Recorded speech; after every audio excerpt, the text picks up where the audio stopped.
প্রিয় শিক্ষার্থী, সবাইকে আবারও অনলাইন ক্লাসে স্বাগত। অনেকদিন পরেই আবার অনলাইন ক্লাস, বেশ ঈদের ছুটি, রোজার ছুটি পার করে আবারও অনলাইন ক্লাস শুরু করছি। যারা প্রথম বর্ষে ভর্তি হয়েছ তাদের জন্য অলরেডি আমি বেশ কয়েকটা অধ্যায় শেষ করছি। ভেক্টর মোটামুটি ভালোভাবে শেষ করা হয়েছে।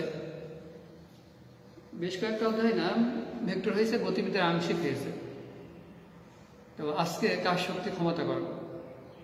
মূলত যারা সেকেন্ড ইয়ারের পরীক্ষার্থী তাদের যে সিলেবাস দেওয়া হয়েছে 5টা করে অধ্যায়, 10টা অধ্যায়ের মধ্যে ফার্স্ট পেপারে 5টা এবং সেকেন্ড পেপারে 5টা।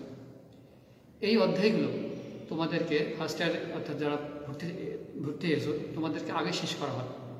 তারপর বাকি যদি পরবর্তীতে তোমাদের কী ধরনের নির্দেশনা আসে বা কোন কোন অধ্যায় আসে তার উপর ভিত্তি করে নতুন অধ্যায়।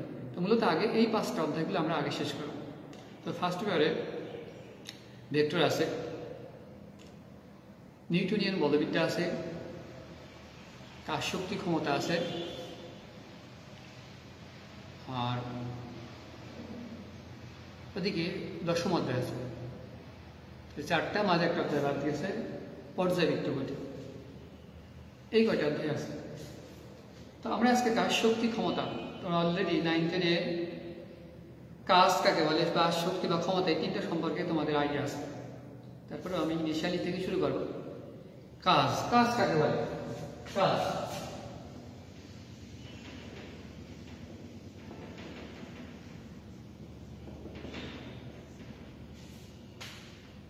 কাজ কাকে বলে? তো কোনো কিছু করাকেই কাজ, এটা স্বাভাবিক দৃষ্টিতে আমরা সাধারণ এটাই বোঝাই, কিন্তু ফিজিক্সের ভাষায় কোনো কিছু করাটাই কাজ না। কাজের সঙ্গে আছে কোনো বস্তুর উপর বল প্রয়োগ করে। যদি বলের প্রয়োগ যদি স্মরণ হয় তাহলে বল এবং স্মরণের, বলের দিকে স্মরণের গুণফলকে কাজ হয়।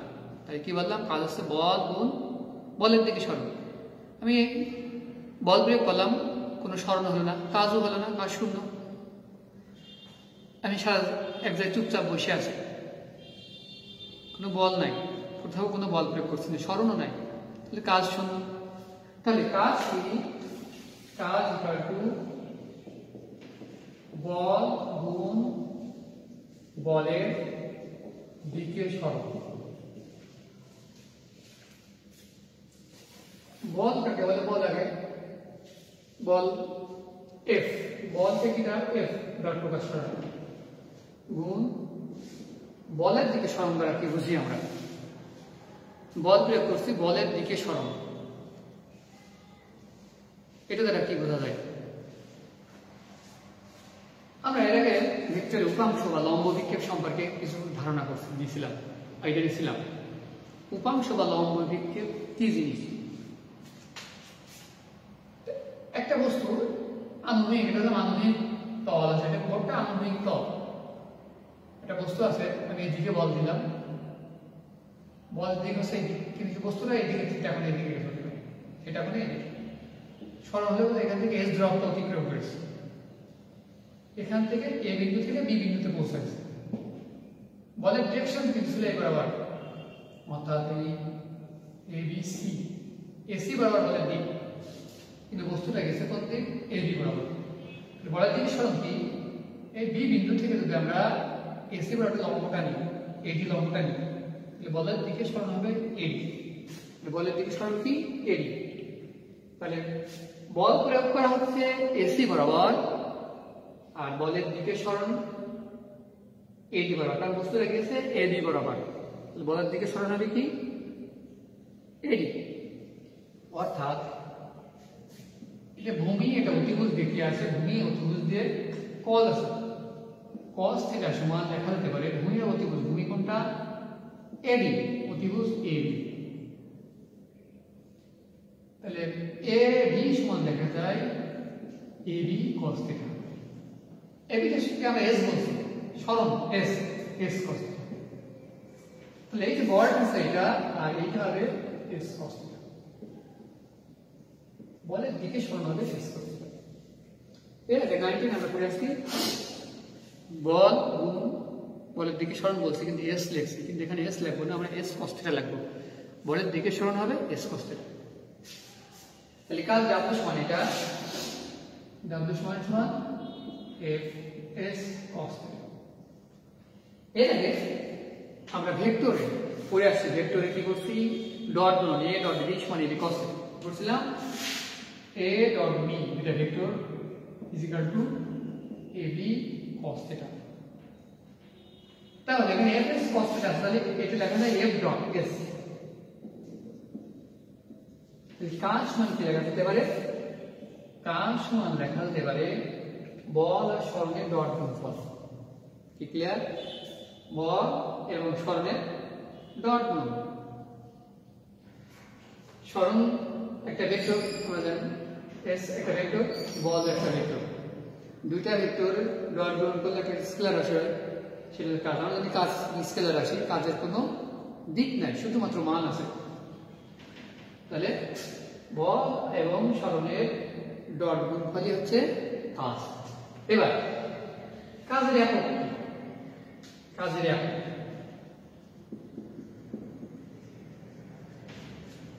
একক এখানে বল আর সরণ দুইটার গুণফল। বল একক কি নিউটন, সরণ একক কি মিটার, কাজের একক নিউটন মিটার। এটাকে বলা হয় জুল। এটাকে কি বলা হয়, বা জুল। এটাকে শুধুমাত্র জে দ্বারা প্রকাশ করা হয়, শুধুমাত্র জে দ্বারা প্রকাশ করা হয়, জুল। এটা হলো এসআই একক, কাজের একক। দেখি এসআই একক, যেটাকে বলা হয় এসআই বা এস, যেটাই বলা হয় সেটা। সিজিএস একক কি হবে, সিজিএস, সিজিএস একক। বলের সিজিএস একক কি, বলের সিজিএস একক হচ্ছে ডাইন, ডিওয়াইএন। আর দূরত্ব বা সরণের সিজিএস একক হচ্ছে সেন্টিমিটার, ডাইন সেন্টিমিটার, ডাইন সেন্টিমিটার। বা আর বলা হয় আর গয়রে আর ইআর ইত্যাদি। এগুলো মনে রাখতে হবে, কিন্তু কি কারণে মনে রাখতে হবে, অবজেক্টিভ কারণে। বিভিন্ন কাজের একক কোনটি, মানে সে বহু নির্বাচনী কোশ্চেনে একাধিক মান দেওয়া থাকে, একাধিক একক দেওয়া থাকে, কোনটা তো জানা না থাকলে তো যে কষ্ট করে যাবে। এফপিএস পদ্ধতিও আছে, তো এফপিএস এ যাচ্ছি না, আমরা এই দুটাই সীমাবদ্ধ থাকি, দুটা মনে রাখছি না।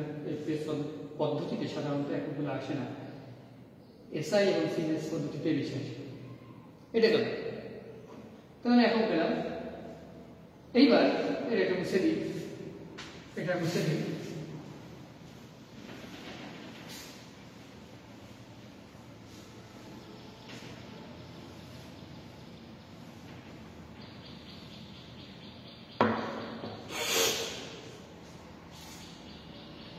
আমরা ডাব্লিউ কাজ ফাংশন এফএস cos θ লিখলাম, এফএস cos θ।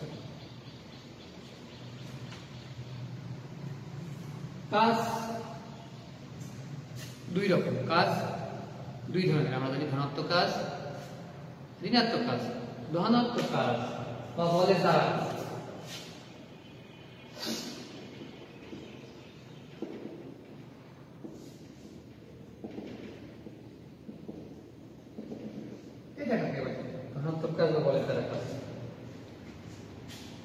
বস্তুর উপর বল প্রয়োগ করলাম, বল প্রয়োগ করার ফলে বস্তু যদি বলের দিকে সরে যায় অথবা বলের দিকে যদি তার সরণের উপাংশ থাকে, তখন সেই কাজকে আমরা বলবো ধনাত্মক কাজ। যেমন একটা বস্তুকে খেলা হলো, এদিকে বল দিলাম, ওইদিকেই গেল, তাহলে আমি যে কাজটা করলাম ধনাত্মক কাজ। ব্যাপারটা কিরকম,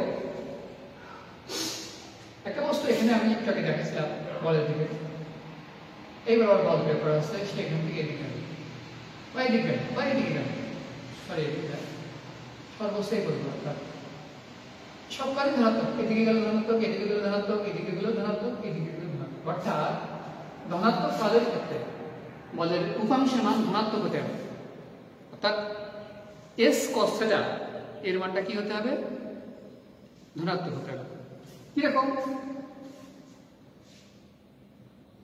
বলের সাপেক্ষে ধনাত্মক, বল যদি প্রয়োগ করছে তার সাপেক্ষে ধনাত্মক হতে হবে। এখন থিটা নির্ণয় করি, থিটা এর মান ধনাত্মক কাজের শর্ত, ধনাত্মক কাজের শর্ত। এই যে বিভিন্ন দিকে বল প্রয়োগ করছে, বিভিন্ন দিকে যাচ্ছে, থিটার মান 0 সমান হতে পারে, অর্থাৎ এদিক বল প্রয়োগ করছে সেদিকে যাচ্ছে, অথবা 0 থেকে বড় হতে হতে 90 ডিগ্রি ছোট, 90 ডিগ্রি হলে হবে, 90 ডিগ্রি কার শূন্য হয়ে যাবে, কারণ কি cos 90, 90 ডিগ্রি ছোট যদি হয় সেই ক্ষেত্রে এই দুটো এস cos থিটা এর মান ধনাত্মক হবে, সেই ক্ষেত্রে কৃত কাজ ধনাত্মক। ধনাত্মক কাজের ক্ষেত্রে আমরা কি বুঝলাম? থিটার মান 0 থেকে 90 ডিগ্রির মধ্যে হতে হবে, 0 সমান হতে হবে, 90 ডিগ্রি ছোট হতে হবে, 90 ডিগ্রি সমান হলে আবার শূন্য কাজ হয়ে যাবে। এটা হলো ধনাত্মক কাজ বা বলের দ্বারা কাজ। ঋণাত্মক কাজ,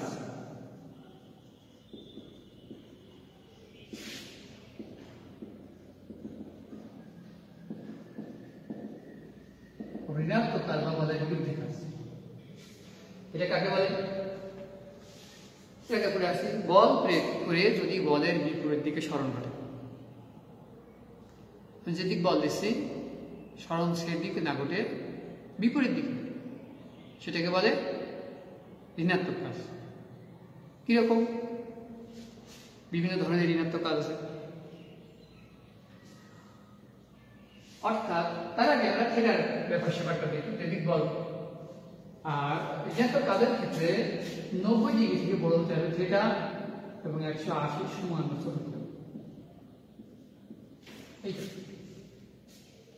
90 ডিগ্রি থেকে বড় হবে, সেক্ষেত্রে আমরা জানি cos থিটার মান হলো 90 ডিগ্রি থেকে 180 ডিগ্রির মধ্যে, তখন cos থিটা ঋণাত্মক হবে, সেক্ষেত্রে ডাব্লিউ এর মান ঋণাত্মক হবে।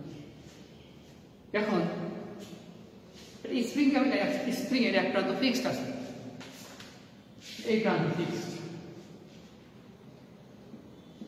এই বরাবর এক বল প্রয়োগ করা হবে।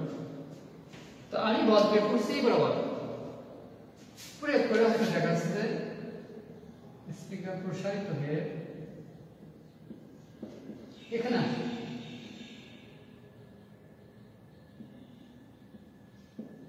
x পরিমাণ সরণ বল প্রয়োগ করার পূর্বে, বল প্রয়োগ করার পরে। এখানে বল প্রয়োগ করলাম x, এখান থেকে কৃত কাজ হবে, আমি এদিকে বল দিচ্ছি, এদিকে সরণ হয়েছে, আমার দ্বারা কৃত কাজ ধনাত্মক। কিন্তু আমি যদি এটা স্প্রিং দ্বারা বিবেচনা করি, আমি এদিকে বল দিচ্ছি, স্প্রিং কোন দিকে? তার অপোজিট দিকে বল দিচ্ছে, স্প্রিং তার নিজের দিকে বল দিচ্ছে, স্প্রিং বল দিচ্ছে নিজের দিকে সরণ, অর্থাৎ স্প্রিং যেদিকে বল দিচ্ছে সরণ তার বিপরীতে হচ্ছে, বুঝতে হবে? কিন্তু স্প্রিং বল দিচ্ছে তার নিজের দিকে, সরণ হচ্ছে তার বিপরীতে, তাহলে এই কাজটা স্প্রিং দ্বারা কৃত কাজ হবে ঋণাত্মক। অথবা এটা 19 সিলিন্ডার নিচ থেকে আমি একটা বস্তু উপরে উঠালাম, এই ডাস্টার নিচ থেকে উপরে উঠাচ্ছি, আমি যদি হিসাব করি আমি কি কাজ করলাম? আমি ধনাত্মক কাজ। কিন্তু আমি এই কাজটা যদি অভিকর্ষ বল দ্বারা হিসাব করি, অভিকর্ষ বল মানে ওজন কোন দিকে কাজ করছে? হলের নিচের দিকে। অভিকর্ষ বল হলের নিচের দিকে কাজ করছে, কিন্তু সরণ কোন দিকে আছে? উপরেতে। কোন দিকে আছে? সরণ উপরে, উপরে। অভিকর্ষ বল যেদিকে কাজ করছে সরণ তার বিপরীত আছে, তাহলে অভিকর্ষ বল দ্বারা কি কাজ? ঋণাত্মক। অথবা ঘর্ষণ, যে কোনো সকল ঘর্ষণ বল দ্বারা কৃত কাজ ঋণাত্মক। ঘর্ষণ বল দ্বারা কৃত কাজ কি? ঋণাত্মক।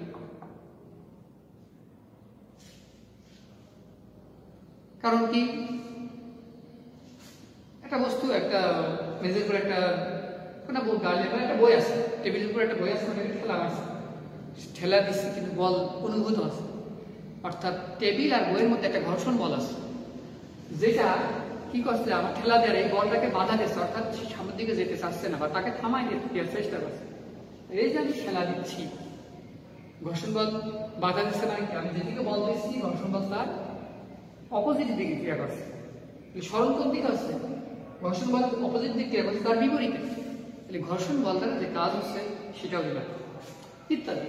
তা আমরা কাজ করতে বলে দেখছিলাম ধনাত্মক কাজ, ঋণাত্মক কাজ ইত্যাদি। কাজের একক যেহেতু এগুলো জানা, তারপরেও 9 10 তোমরা পড়ে আসছো, তারপরেও আমি কিছু বেসিক আলোচনা করলাম। এগুলো দরকার, এগুলো তোমাদের যাতে আবার স্মরণে আসে। বাসায় এগুলো আবার বই পড়বো, ইনিশিয়ালি বই পড়লে কিছুটা ধারণা আসবে। সাথে সাথে এর কিছু ম্যাথ, ছোটখাটো ম্যাথ আছে যেগুলো করবে সেগুলো। এটা গেল কাজ, কাজের সংজ্ঞা গেল, কাজের একক, সাথে সাথে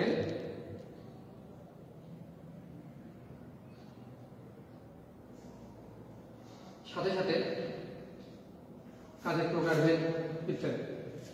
এখন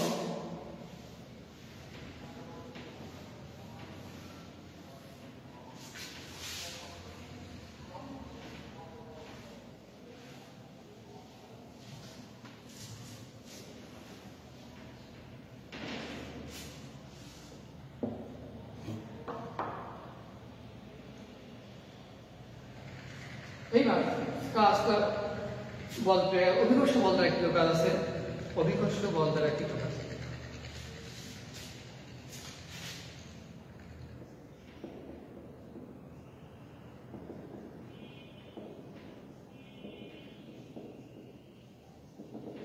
অভিকর্ষ বল দ্বারা কৃত কাজ কাকে বলে?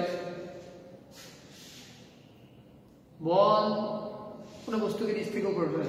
অভিকর্ষ বল এই যে আমরা W সমান সমান Fs এইচ দিলাম, উল্লম্ব সরণ এইচ, F মানে এখানে এন, F সমান কি এন, ওজনটাই, আর ওজনটাই আছে বল। এটা বস্তুকে নিচ থেকে উপরে ফেলাম, তার জন্য যে বল যেটা কাজ সেটা তার ওজন, আর সেই সাথে উল্লম্ব সরণ এটাকে আমরা এস না বলে এইচ বলছি। তাহলে W সমান সমান mgh, যেটাকে আমরা বিভব শক্তি বলে থাকি। বিভব শক্তি ওটাও একটা কৃত কাজ। বিভব শক্তির সংজ্ঞাটা কি? কোনো বস্তুকে এক অবস্থান থেকে আর এক অবস্থানে নিলে বস্তু যে কাজ করার সামর্থ্য অর্জন করে সেটাই তার বিভব শক্তি। ঠিক তদ্রূপ W সমান সমান mgh, এটা কৃত কাজ, এটা বিভব শক্তি। গতিশক্তি আছে, গতিশক্তি আছে কি? গতিশক্তির ক্ষেত্রে EP বিভব শক্তি, এটা লেখা যায় বিভব শক্তি EP mgh, গতিশক্তি হাফ এপি স্কয়ার একদম জানো। গতিশক্তি কাকে বলে? কোনো বস্তু তার গতির জন্য, তার বেগের জন্য যে কাজ করার সামর্থ্য অর্জন করে তাকে গতিশক্তি বলে। এটা প্রমাণ আছে W সমান Fs, ওখান থেকেই লেখা থাকে।